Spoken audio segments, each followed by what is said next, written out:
So when children are abused or victims of abuse, it really impacts them, not just the physical impact, but the psychological and trauma. What happens is your world turns upside down, and it's not the same, and it's not normal. And part of the worries that kids have are, geez, what's gonna change? What's gonna happen now that I told this? Is mom gonna be okay? What's gonna happen to dad? Even if he was the one who was hurting me, what's gonna happen to him? That's the thing with this type of crime, sex assault, it affects everybody. When they go counseling with the sex abuse treatment center, it's not just for the victim, but it's also for mom, it's also for dad, and the brothers and sisters. It just affects everybody, and not just for a certain short term, it's for a lifetime, especially the victims. So our counseling services take place here at Harbor Court. So the goal of the counseling is to help the child and actually the whole family to work through, the victimization that took place and the feelings that accompany that, and to make it so that the emotional charge is reduced around it. Another goal is to place responsibility where it belongs, away from the child and back onto the offender. And ultimately, the main goal is to see the child return to a sense of normalcy, where he or she can share again in the joys and the worries that all kids that age experience, to move away from just being so focused on the abuse that has taken place to just enjoying again being a kid. You can still be a kid. After all this that has happened to you, you can still go to school, you can still have your friends, you can still have birthday parties. There's what's called Friends of the Children's Justice Center, and they're available to help.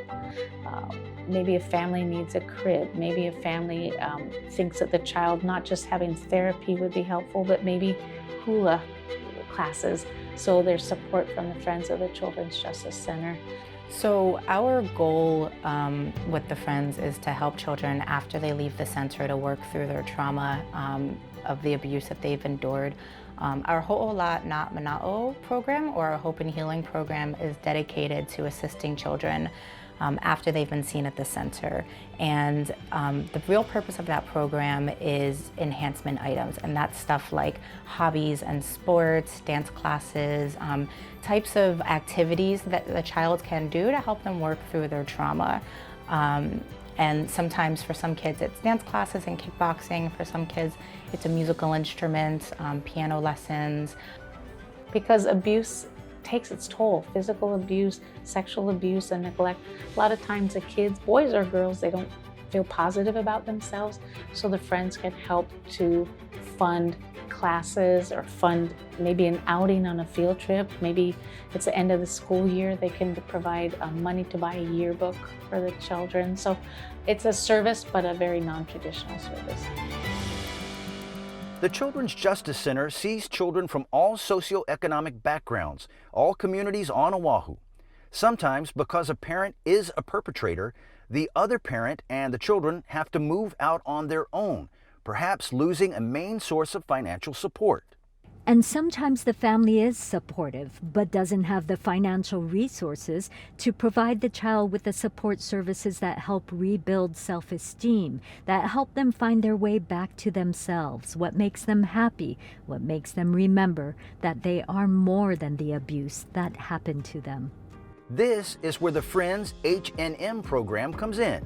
Really, any agency that's working with a child's victim can make requests to our program, and we keep constant communication with these professionals, and they are the ones who make the request to us on behalf of their clients. An example is a request from a social worker for a 14-year-old boy who suffered sexual abuse, physical abuse, and severe emotional abuse and neglect, and was interviewed at the Children's Justice Center.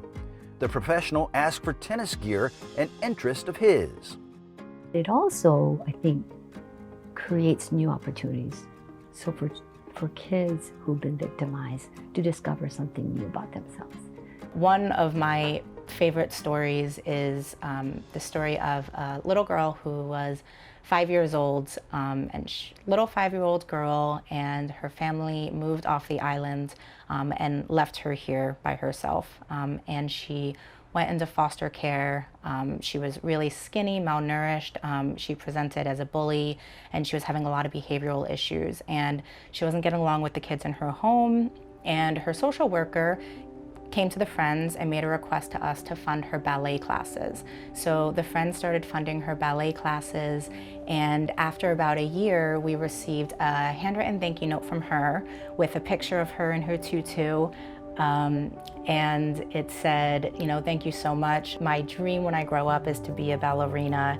And she invited us to her show. And there's this picture of this skinny little girl in a tutu. And then we received a note from her social worker as well, letting us know that she was now the class helper, and she had no more of those bullying behaviors. And for 3 years we funded her classes, and she would send us a picture update each year, and every year she just looked so much healthier and happier. And it's all these activities. So if a child wanted to take hula lessons and perhaps family couldn't afford it, to really do something that they have a love for or passion for, and so they kind of regain their childhood back. Like the 17-year-old girl, a victim of sex trafficking, who suffered physical abuse and had to be removed from her home. The professional requested a dress so she could go to her prom and experience what most teens look forward to. Focusing on the part of you that is more positive and is more healthy reminds you of who you were and who you are before any involvement in trafficking, before any of the law violations. But some families need help with basic needs after an interview. Depending on the family situation, it can be disrupted by allegations of abuse. So sometimes we have moms who need assistance with grocery gift cards or gas gift cards. Sometimes we have kids who aren't able to go home because it's an unsafe situation for the whole family, so they need new clothing or those immediate basic needs, and those are things that we can help with through our H&M program.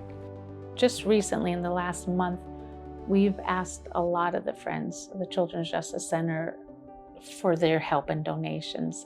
And what it's done for the kids that are the recipients, they feel really special. I have right now a 10th grader who's pregnant, and she's sleeping on the floor. And the request was so simple: can I have a futon? Is what she asked. And in my mind, I'm thinking of like the fold-up ones that you can get at Long's, that fold into 3. Well, the Friends gave her this beautiful, not a fold-up from Long's kind of thing, but a beautiful futon that will fit 2, so ultimately she and her baby can sleep on it. That, to me, she was so appreciative. That made a difference in a very concrete way, that she really felt supported. When COVID hit, we got a huge influx of requests for laptops for kids.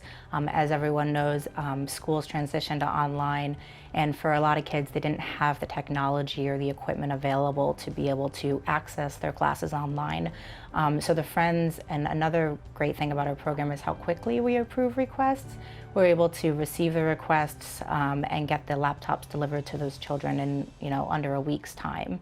Children often don't see the faces of the friends, of the staff, or the others behind the scenes, but they make such an important difference for these children, and they often say, well, we don't know who it is that helped us, but whoever it is, thank you, because you made a difference in my life. And I think that is beyond what we would be able to do without the community, which is really the Friends. The goal is to give these kids an outlet, something for them to channel this energy towards, instead of, just reliving in their trauma. The goal for us is to let these kids know that someone cares about them.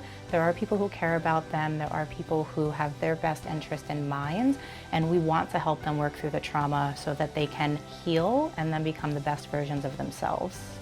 And a positive memory of, yeah, bad things happen, but we can move on, and we'll be okay, and we'll be whole again.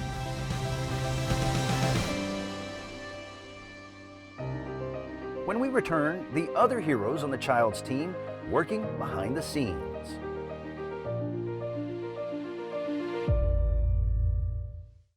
Donations are crucial so we can continue to offer and provide the help needed. We want to continue to say yes when a professional working with these children identifies a need or essential item. And donations to the Friends also support professionals by funding specialized training to work with child victims of abuse. Here's how you can help. You can send a check to the Friends of the Children's Justice Center of Oahu, or you can go to our website, fcjcoahu.org, and click on Donate. Because the Friends care, I'm able to attend school. Because you care, I feel safe. Because you cared, I got my children back. Because you cared, I'm here today, able to make this video. Please help us continue to say yes to each and every needs request for the children of Maui, Molokai, and Lanai.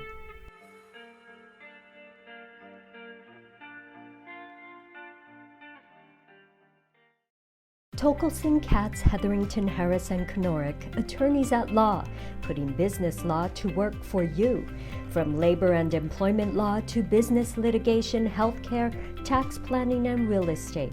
With offices in Hilo and Honolulu, a Hawaii law firm with global reach.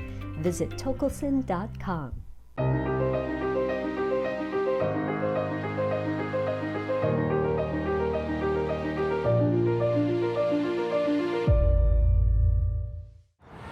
When children leave the CJC, they can walk out of here knowing that other members of their team are still working hard on their behalf. And I think leaving this place, they will know that people will do something about their allegation, about the thing that they're worried most about. That someone's actually a team of people will be working with them and be their team to try to address the abuse and trying to bring justice to that. The team assembles again and comes together to discuss, well, now where are we with this case? And everyone has a follow through. The wonderful part about coming together at CJC is that all of us are there on behalf of the best interests of the survivor, the child. So from that place, we all try to come up with different solutions, different kinds of ideas of what might be most supportive to that child. Every case that we get, the identical case goes to HPD. They have a specialized sex crimes detail. So I always tell people we work together for the best interest of the kids so we don't have to keep repeating the child's information, but then we go apart. So every case we do share, if it's intrafamilial, they're looking at what laws have been violated, what crimes have been committed. We're looking holistically at the safety of the whole family. We have a very good relationship, even though it may not run smooth at times, we could pick up the phone and say, hey, I need your help, or what happened to this case? And we all have the same goal. There's no way it would be a success without the team. Now, in addition to a specific child's case, these professionals meet on a regular basis here at the center to discuss really the entire system when it comes to child abuse. We're talking about police, prosecutor, child welfare services, CJC staff, and others. Every month we have a supervisor meeting with the different disciplines, and the goal of that meeting is to really identify any systems issues that might be needing attention, things that are going well, things that need to have some improvement. We identify all of them and work towards resolution. I guess what we all have in common as a group is our commitment and desire to bring justice for these victims, in a very compassionate, victim-centered way. And I think by sharing that, that's what makes us all come to the table, every month to talk about things. We want to be here. We want to see if there's a way that we can make our system better. The better we communicate with the police, with the Sex Abuse Treatment Center, with the Children's Justice Center, with the therapist, with the family, is all better for the kids. In addition to making the system better for the victims, to see if there's a way that we can also work together to make our cases stronger, to be able to achieve successful prosecutions. You know, people are really committed to doing this, and no one does this individually, and I think it's really having that support. But over the course of time, I've also been able to see that it makes a difference for these children. I just actually very recently saw a child who I met a number of years ago, and I actually had an opportunity this past weekend to see her again, and now she's a young adult. And that doesn't happen very often, but to hear them talk about, you know, what it's meant for them to have that kind of support.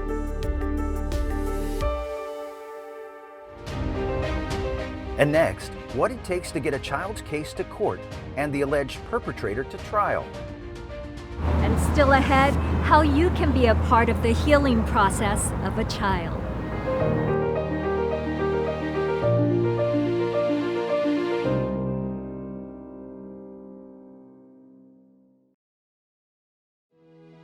I've entered care twice in my life. So the very first time I was just about a year old. There's so many things that you lose by being involved with foster care, and the friends, although they can't replace those specific things that are lost, they make up for it in any way they can. I like to call the friends the invisible hands because they don't know who they're donating for. They just want to help these kids in care.